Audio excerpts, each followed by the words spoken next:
But this context of contacts approach is particularly valuable at the start of an outbreak, because you're dealing with a larger group of people at the outset, and you're then working through that group and making sure that if we're seeing transmission from that first set of cases to their immediate contacts, that we've already got them in a self-isolated environment. Do you think if we'd done it from the start at Chadstone, it would have limited the cases to less than 31? No, I don't think so, because if you look at the Chadstone cluster, actually, we've got a pretty good grip on it. First off, clearly we have a few days before anybody is tested symptomatically, before anybody has come forward, where you've got people who are infectious who are going about their work.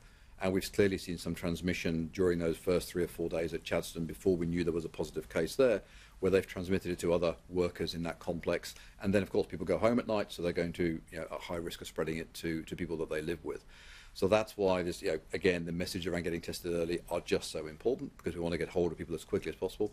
But also why this social distancing, mask wearing and hand hygiene at work is just critically important, because we don't want people to pick this up at work and to take it home. That's the key message. And if I can add, it's just never acceptable to go to work if you're feeling unwell. That's the other key point. If you've got symptoms, the only thing you should be doing is going and getting tested. You should not be going to work. You should not be making that judgment, well, I'll shake that off, I'll feel better later today. No.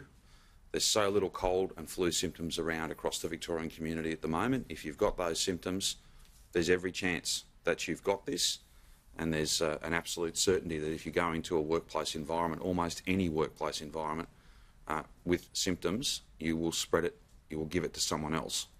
So that's a really important message as well. It's not about commentary on what people may have done. We can't change that. But what everybody watching and listening now can do is change their potential behaviour in the future. And that is, if you've got symptoms, any symptoms, you just can't be going to work. You can't be spending time with anyone else. You've got to go and get tested, and you can't put that off. You've got to go and get tested as soon as possible. We know, for example, with this Chadstone one, that it was a cleaner who went to work when she probably shouldn't have. Her boss said that he thinks it was because of financial reasons. She didn't want to miss a shift. Where do you think we can improve on that? Do you think the business has a greater responsibility to make her aware of the payments your government has? Do you think your government could make them more visible? Because clearly she might not be sitting at home watching these press conferences every day. She might No, but this is not the only medium that we use to try and get that message out. I didn't get to that person, but I think it is well understood, and we've certainly used every platform we can possibly find, and some of which are a bit innovative in that they're quite old-fashioned. They've got nothing to do with the web, they've got nothing to do with social media.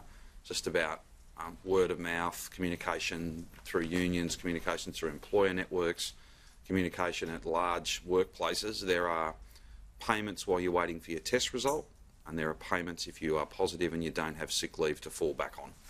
That will continue to be a feature of our response, and COVID normal will be wall to wall even more. If we can find even further opportunities to get that message out, then we will. But being aware that there's a program has influenced many people's behaviour, because we know that many people have in fact claimed those payments.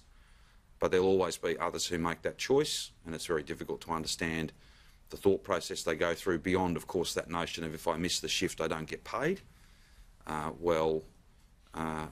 There are payments there for you. So, Michael, we'll keep pushing that message out as much as we can, but it's really on individuals. You just can't do it. You can't go to work if you've got symptoms, let alone if you're waiting for a test result, so you had enough symptoms to go and get tested. You've got to wait for the test result, let alone if you are in fact positive. That doesn't relate to these recent cases, but we have seen a little bit of that behaviour, and it doesn't take much. It only takes one person to do the wrong thing, and it can be 30, 40, 50, some cases hundreds of positive cases can come from that.